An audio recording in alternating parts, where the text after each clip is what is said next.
Hola amigos, bienvenidos a este tiempo de la radio dedicado a la historia.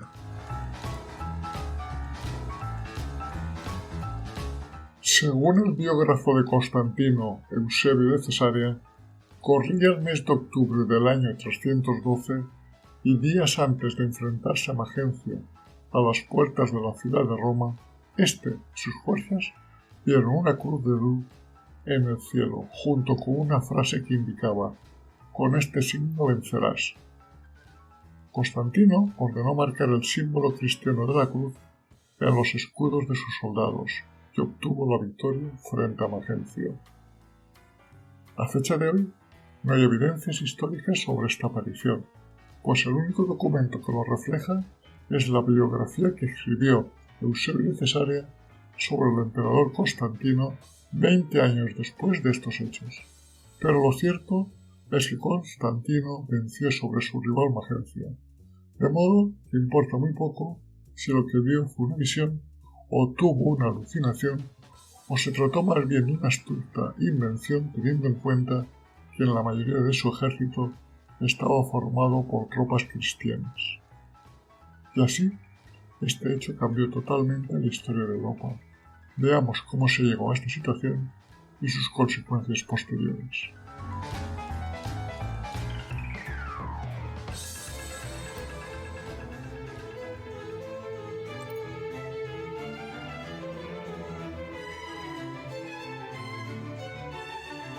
La primera persecución de cristianos en nombre del Imperio Romano de la que se tiene constancia se produjo en el año 64, cuando, según Tácito, que escribió sobre los hechos más de 40 años después, el emperador Nerón intentó culpar a los cristianos del gran incendio de Roma.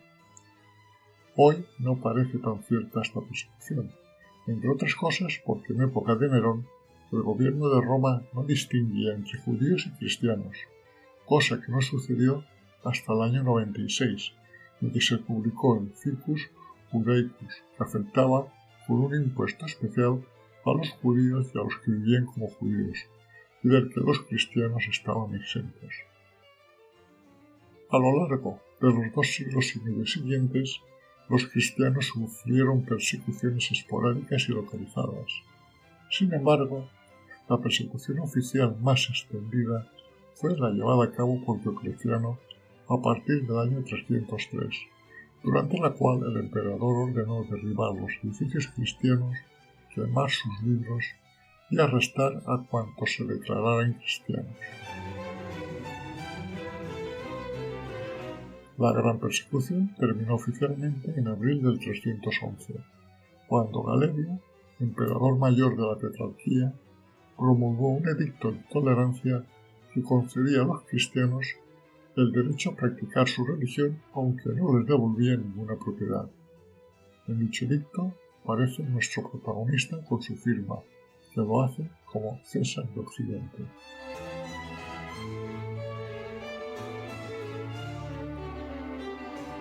Flavio Valerio Constantino nació en el año 273, hijo de Constancio, un general romano de origen ilirio, uno de tantos pueblos anexados por el imperio, y de Helena, una mujer de origen griego que, según algunos registros, ejercía de moza de taberna.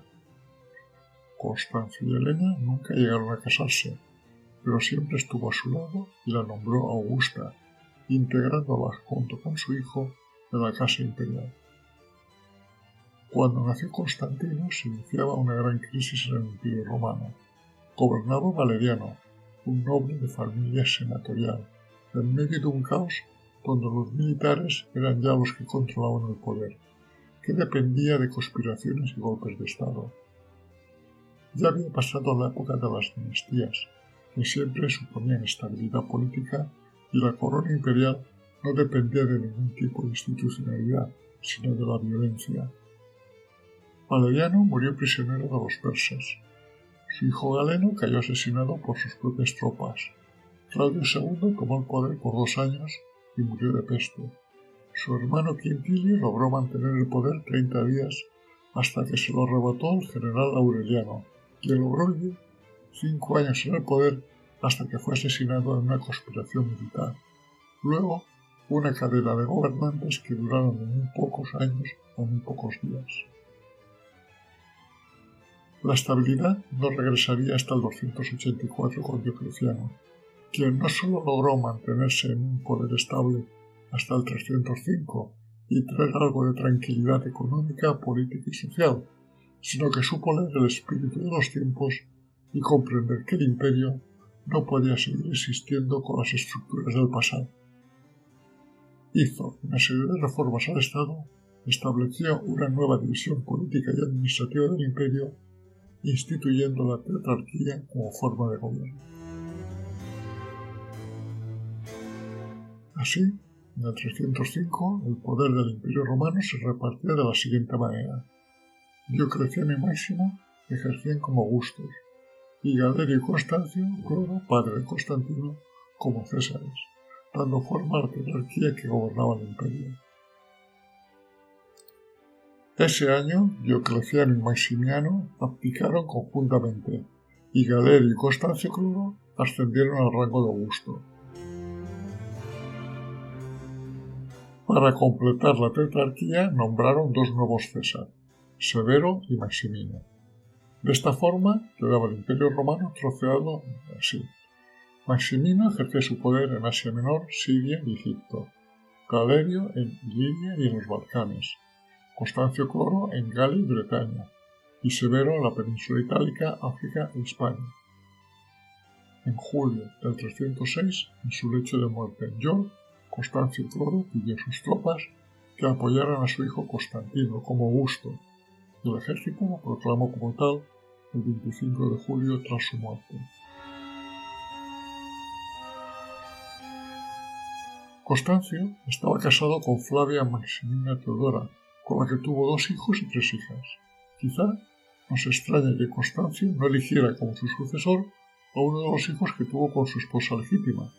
En realidad su elección se basó en el que a su criterio podía llevar mejor las cuestiones del gobierno como Augusto, y este era Constantino, el hijo de...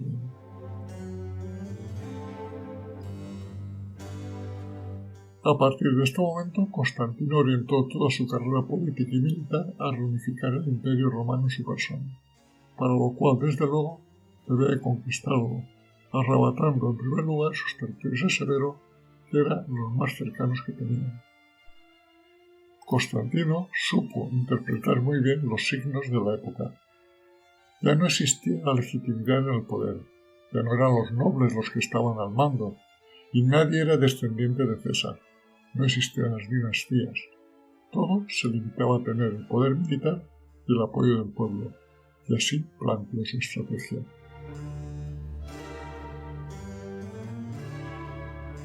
En aquel imperio romano había unos 50 millones de habitantes, y alrededor de la cuarta parte de ellos eran cristianos, una de las religiones más extendidas en el imperio, especialmente en los territorios que gobernaba Constantino. En el 308 Constantino inició su proceso de ir ampliando los territorios que controlaba, y lo hizo empezando por Hispania, venciendo a las tropas de Severo. Ese año conoció a Osio, obispo de Córdoba, un cristiano sólidamente creyente, muy pragmático y ajeno a las sutilezas teológicas orientales, donde se discutían asuntos sobre Cristo y la Trinidad. Este obispo, que estará muy presente a lo largo de toda la vida del emperador, ejerció enorme influencia en el futuro de las iniciativas y fue tomando Constantino a lo largo de su vida. Tras la conquista de Hispania se preparó para tomar la capital eterna del imperio y apoderarse de toda la península itálica, para concluir así una primera etapa de su objetivo final, ser emperador de todo el Occidente. Mientras todo esto sucedía, en la península itálica, Magencio se había enfrentado a Severo y, apoyado por un grupo del ejército, se declaró emperador de la zona sur de la península, dejando a Severo en la zona norte. En el verano del 307, Magencio mandó dar muerte a Severo, probablemente en 3 tabernas, cerca de Roma, consolidando su poder en la península itálica y África. A lo largo del 312, Constantino con su ejército se dirigió hacia la península itálica, con el fin de derrotar a Magencio y alcanzar su primer objetivo, de ser el único emperador de Occidente. Magencio, al ser informado de las sucesivas derrotas de sus tropas en el norte, decidió afrontar el asedio en Roma. Las murallas de Aureliano eran consideradas inexpugnables. Además, tenía grandes reservas de trigo traído de África y un gran ejército. Según se iban acercando a Constantino, el pueblo de Roma se mostraba impaciente, gritando que Constantino era invencible. Magencio empezó a preocuparse y ordenó a los senadores que custodiaban los libros sibelinos que averiguasen qué suerte les esperaba. Los senadores obtuvieron la profecía de que el 28 de octubre el enemigo de los romanos moriría. A Magencio, que era supersticioso, le impresionó esta respuesta que él entendió que aludía a la fecha de su ascensión al trono, y así tomó la decisión de luchar en su día de suerte y, para hacerlo más favorable todavía, nombró prefecto de la ciudad al mismo hombre que lo había sido cuando él fue proclamado emperador. Unos días antes es cuando Constantino vio en el cielo el símbolo de la cruz y la frase "con este signo vencerás", haciendo que los escudos de sus tropas se dibujaran una cruz.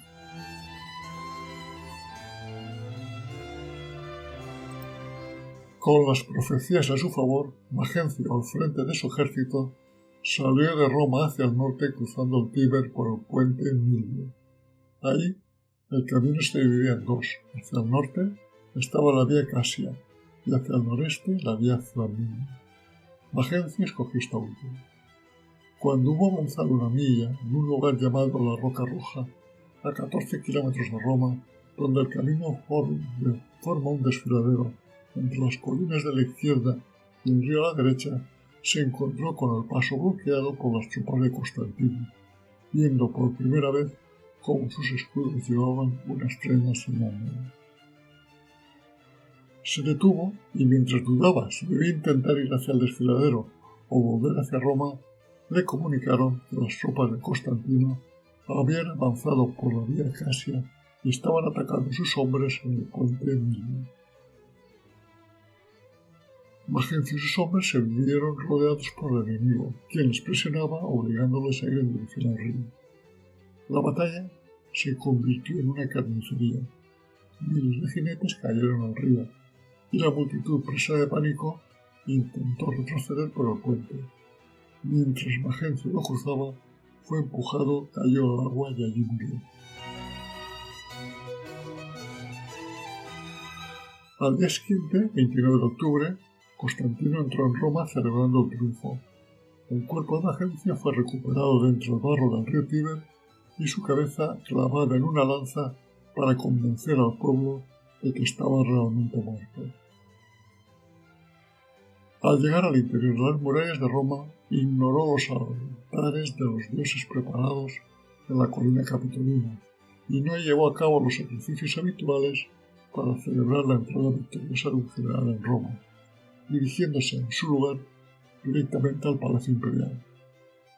Esto se debe probablemente a que el tradicional triunfo romano, que concluía con un sacrificio a Júpiter Optimus Maximus en su templo del Capitolio, se celebraba tradicionalmente tras la victoria sobre los enemigos de Roma, y no tras la conquista de la ciudad por un pretendiente en una guerra civil. El Senado de Roma rápidamente eligió a Constantino como único emperador de Occidente.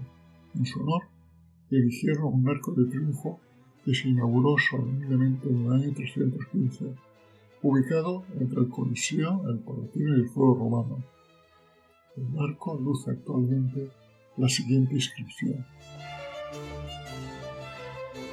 al soberano Flavio Constantino, al emperador más grande, piadoso y favorecido por la fortuna, el Senado y el pueblo de Roma le consagran este arco adornado con las insignias de la victoria, porque gracias a la inspiración de la divinidad, gracias a la grandeza de su espíritu y junto con su ejército, ha vengado a la ciudad del tirano en su justo combate. En realidad, el texto original no era este. En lugar de inspiración de la divinidad, se ponía por la señal del óptimo Júpiter. Este cambio de la identidad de Dios demuestra que Constantino no tenía muy clara su conciencia cristiana ni siquiera después de la batalla en la que teóricamente el dios cristiano le había ayudado. En este arco, Constantino aparece en medio de sus soldados. Está siendo coronado por la diosa Victoria. Le sigue la representación de la batalla en el puente Milvio y de nuevo Constantino está rodeado por algunos dioses tradicionales, Victoria, Virtus y un dios fluvial. A su lado aparece el dios Sol, la máxima divinidad mencionada en la inscripción. En ningún momento hay alguna referencia al dios cristiano. En el 313 ya tenemos a Constantino como único emperador de Occidente. En Oriente, sin embargo, aún había dos gobernantes. Uno era Licinio, que había sustituido a Galerio a la muerte de este en el 311, que dominaba Iliria y los Balcanes, y otro era Maximino, que ocupaba el territorio más lejano, que era Asia Menor, Siria y Egipto. Constantino decidió aliarse con el más cercano, Licinio, y ambos se juntan en Milán en el 313 para, entre otras cosas, realizar la boda entre Licinio y la hermanastra de Constantino, Flavia Julia Constancia, como una muestra de la unión de ambos emperadores, y redactar un documento sobre los cristianos que ha pasado a la historia como el Edicto de Milán. En él anunciaron que era apropiado que los cristianos y todos los demás tuvieran libertad para seguir el modo de religión que a cada uno le pareciera mejor. Concedían así la tolerancia a todas las religiones. El Edicto de Milán fue un paso más allá que el anterior Edicto de Galeria del 311, devolviendo los bienes confiscados a la Iglesia. Este edicto convirtió al imperio en oficialmente neutral con respecto al culto religioso, ni ilegalizó las religiones tradicionales, ni convirtió el cristianismo en la religión del Estado, como ocurrió más tarde con el Edicto de Tesalónica del 380. No obstante, el Edicto de Milán elevó un nivel de cristianismo dentro del imperio y reafirmó la importancia del culto religioso para el bienestar del Estado. La mayoría de las personas influyentes del imperio, especialmente los cargos militares, no se habían convertido al cristianismo y seguían practicando las religiones tradicionales de Roma. Y el gobierno de Constantino mostró al menos la voluntad de atender a estas facciones. Las monedas romanas acuñadas seguían llevando las imágenes de los dioses romanos. Es a partir del Edicto de Milán cuando hay algunos historiadores que creen que Constantino se había convertido al cristianismo. Mi opinión es que una cosa es su creencia personal y otra su política de generosidad con los cristianos, que le venía muy bien, entre otras cosas porque eran mayoría en su ejército y además, entre los asesores que le acompañaban, había distintos obispos, entre los que destacaba el obispo de Córdoba, Osio.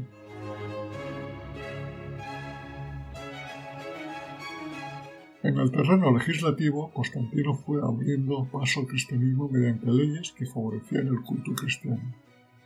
En primer lugar, santificó el domingo como día de descanso, prohibió azotar injustificadamente a los esclavos, y desde luego no permitió que se les azotase en la cara.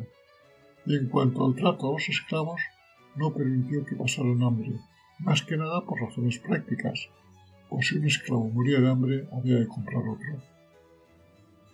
Además, anuló la ley de Augusto según la cual se castigaba a quienes permanecían solteros y sin hijos, favoreciendo a quienes escogían la soltería y entregaban a Dios su vida y sus bienes.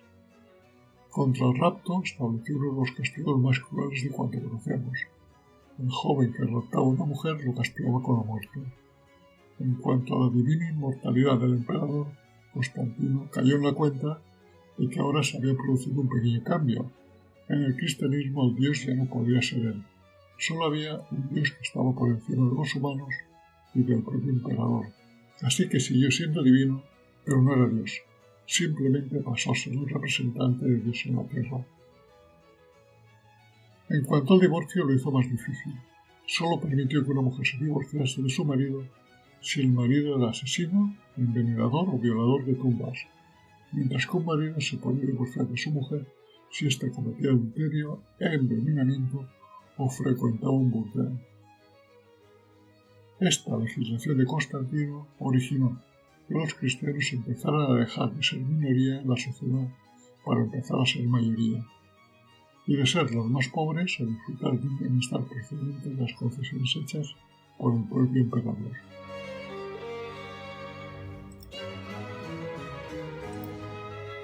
Pero volvamos al 313, año del encuentro entre Licinio y Constantino.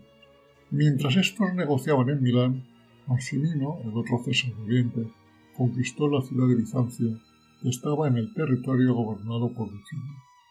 Y qué decir tiene que esto no le hizo ninguna gracia, así que con su ejército salió al encuentro de Maximino y lo derrotó cerca de Adrianópolis. Pocos meses después, Maximino se quitaba la vida, y Licinio ordenó eliminar a toda su familia. Así, muerto ya Maximino, Licinio se había convertido en único soberano de Oriente, y el imperio quedaba repartido entre dos emperadores.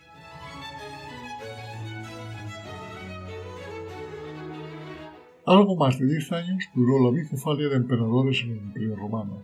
En el 324, Constantino atacó a su cuñado Licinio, ya que según él, este era de edad avanzada y tenía vicios impopulares. Vamos, en pocas palabras, Constantino quiso quitárselo de en medio y ser el emperador único.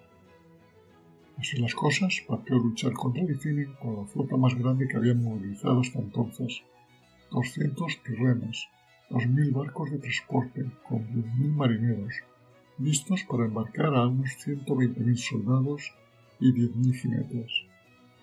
Licinio fue vencido primero en las cercanías de Adrianópolis y posteriormente en Crisópolis. Ante esta situación, no tuvo más remedio que abdicar, lo que hizo el 19 de septiembre del 324. Constantino, por aquello de que era su cuñado, no lo mató inmediatamente, sino que lo desterró a Tesalónica, en donde vivía en una especie de vivienda vigilada. Un año después, y ante la certeza de que Licinio estaba preparando un movimiento militar contra su persona, sencillamente ordenó su ejecución. El 8 de noviembre del 324, Constantino, ya como único emperador, invistió a su hijo Constancio con la púrpura imperial, nombrándolo César de Oriente, y marcó de manera formal el perímetro de la nueva ciudad que se desarrollaría sobre la antigua ciudad de Bizancia. El emperador la llamó Nueva Roma, aunque muchos prefirieron llamarla Constantinopla en honor a su fundador. En mayo del 325, Constantino, que aún no se había bautizado, convocó un concilio de obispos cristianos. En el seno de la Iglesia existía la controversia entre los partidarios de Arrio y los partidarios de Atanasio. Los arrianos creían que Dios era supremo y que Jesús era inferior a Dios. Los atanasianos defendían que Dios, Jesús y el Espíritu Santo eran aspectos diferentes e iguales de la Trinidad. Fue este el primer concilio ecuménico, es decir, universal. Tuvo lugar en Nicea, a unos 30 kilómetros al sur de Nicomedia, por aquel entonces capital del Imperio de Oriente. Inauguró el concilio Constantino, dirigiéndose a los obispos, lamentando que un cisma dentro del cristianismo era peor que una guerra civil. Era, pues, necesario restablecer la armonía en el seno de la religión cristiana. Y entonces empezó el debate. El obispo Osio de Córdoba, mano derecha de Constantino, desde el año 308, presidió el concilio. Constantino estaba sentado lejos de los obispos, pero lo suficientemente cerca para participar en las discusiones. Los asuntos que se trataron fueron muchos y muy variados. Se empezó por la más grave relación entre el cisma y enfrentamientos dentro de la Iglesia. De ahí, el emperador decidió en favor de Atanasio y la Trinidad. Por tanto, su doctrina se convirtió oficialmente en la doctrina de toda la Iglesia, es decir, de la Iglesia católica, que significa universal. Pero se trataron otros muchos temas, como la apostasía, la penitencia y la prohibición al clero de prestar dinero. Al finalizar este concilio y antes de que los obispos se marcharan de Nicea, Constantino les concedió un honor especial. El 25 de julio del 325 se cumplían los 20 años de su reinado como emperador. Para conmemorar esa fecha, Constantino invitó a un banquete a todos los obispos que acudieron al palacio y lo honraron con su presencia, igual que los apóstoles alrededor de Cristo.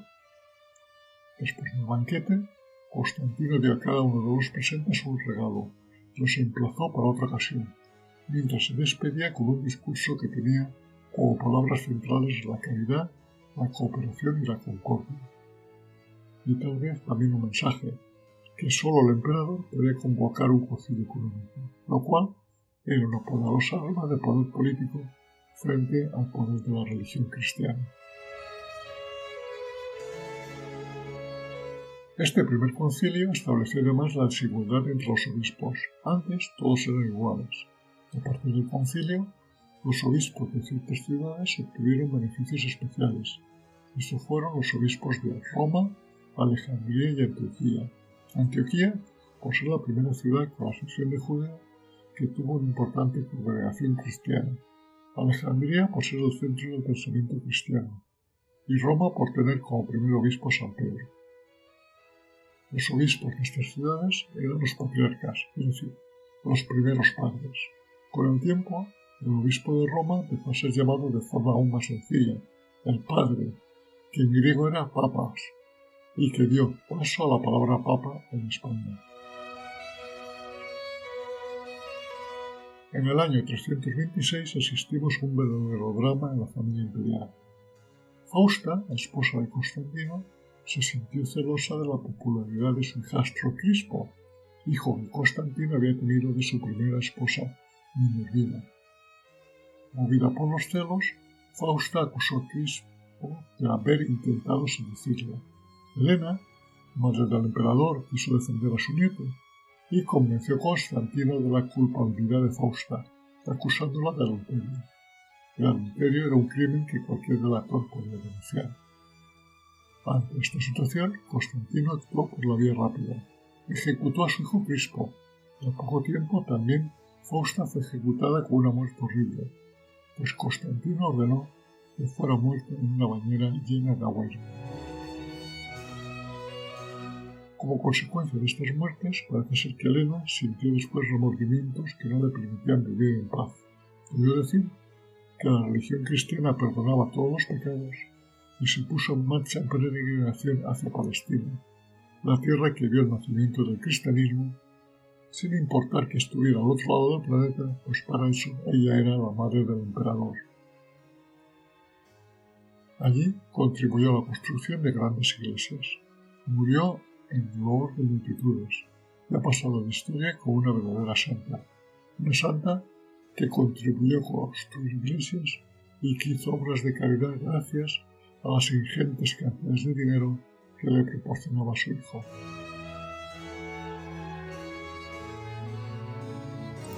Un año después de estos dramáticos acontecimientos, en mayo del 337, y ya en su lecho de muerte, decidió Constantino que era sensato bautizarse ante el Dios de los cristianos, pero no lo hizo por el ritual católico aprobado en el Concilio de Nicea, sino por una de las versiones consideradas heréticas, el arrianismo. El 22 de mayo, Constantino, con algo más de 65 años, se despidió de este mundo dejando el imperio en manos de sus hijos.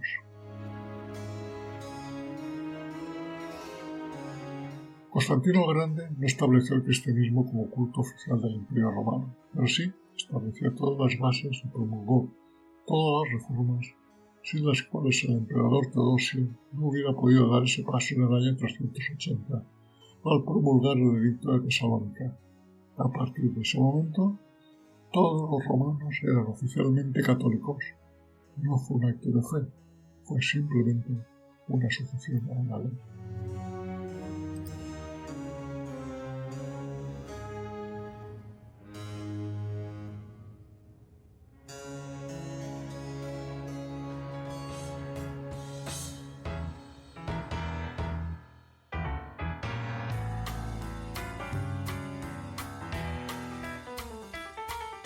Si estás interesado en otros temas de historia, nos puedes seguir en YouTube en el canal Desde mi Retiro y en iVoox, Spotify y Google Podcast en el canal Un poco de Historia. Este proyecto radiofónico, creado desde mi retiro en la España profunda, es una realización, para bien o para mal, de José Luis García, ciudadano del mundo.